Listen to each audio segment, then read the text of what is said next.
এক বনে ছিল এক কুমির, নাম ছিল তার কুমু। কুমু কুমির ছিল বিশাল আকৃতির, কিন্তু বড্ডই বোকা। আর এক কোণে বাস করত এক চালাক শিয়াল, নাম শিউ।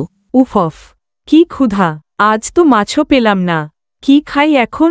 ধীরে ধীরে সন্ধ্যা ঘনিয়ে এসেছে কুমু। একটু ধৈর্য ধরো, সব সময় খাওয়ার কথা ভাবলে হবে। হা হা হা, আমি তো খাইতেই ভালোবাসি কচ্ছপ ভাই। এই যে কুমু ভাই, বড় চিন্তিত দেখাচ্ছে। মাছ পাই নাই বুঝি?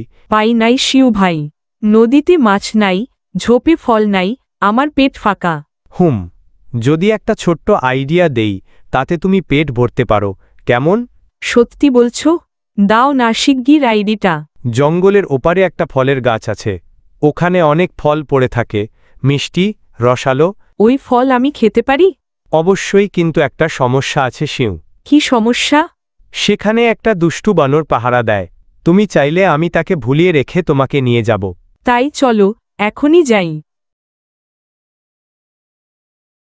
ঝরা বানর গাছের ডালে দোল খাচ্ছে। এই শিয়াল, এই কুমির, কোথায় যাচ্ছ? ওরে কুমু, বানরটা খুব চালাক, চুপ করে থাকে শিউ। চুপ থাকতে পারছে না, আমি এসেছি ফল খাইতে। হা হা হা, ফল তো গাছে ভাই, তুমি তো নদীতে থাকো, কিভাবে তুলবে? আহা, ঠিকই তো। তাহলে কি ওকে বলবো আমরা ফলের বদলে ওকে খেতে এসেছি? কি, তুমি কি বললা? না না, মজা করছিলাম। হা হা হা। এই শিউ ভাই, তুমি কি আবার কুমুকে নিয়ে মজা করছো? না টুনটুনি বোন, আমি তো শুধু একটু খেলা খেলছি। একটু শিক্ষা দেওয়া দরকার এই কুমির। ঠিকই বলেছ, বোকা থাকলে ঠকতেই হবে। শিউ ভাই, তুমি কি সব সময় আমাকে বোকা বানাও? আরে না রে ভাই, একটু মজা করছিলাম। মজা করতে করতে যদি কারো মন ভেঙে যায়, তবে সেটা আর ভালো না। শিউ, তুমি চালাক বটে, কিন্তু একটু সদয় হও। লজ্জিত। ঠিক বলেছ কচ্ছপ ভাই, আমি ভুল করেছি। তুমি মজা করো, আমি বুঝি এখন।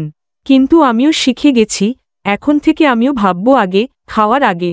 হাত বাড়িয়ে চলো বন্ধু, আজ থেকে আমরা একসাথে খাবো, একসাথে থাকবো। হ্যাঁ, একসাথে হাসবো, খাবো, শিখবো। চালাকির মাঝে লুকায় দেয়। বন্ধু হলে সত্যি, করোনা ঠকানো, হাসির মাঝে থাকুক শেখানো। এখানে শেখার মতো কিছু বার্তা আছে। অতিরিক্ত বিশ্বাস বোকামি ডেকে আনতে পারে, বুদ্ধি কাজে লাগানো দরকার। বন্ধুরা, বন্ধু হলে ঠকানো উচিত না। হাসি ও মজার মধ্যেও থাকে মূল্যবান শিক্ষা। ভিডিওটি ভালো লাগলে অবশ্যই লাইক, সাবস্ক্রাইব করে পাশে থেকো।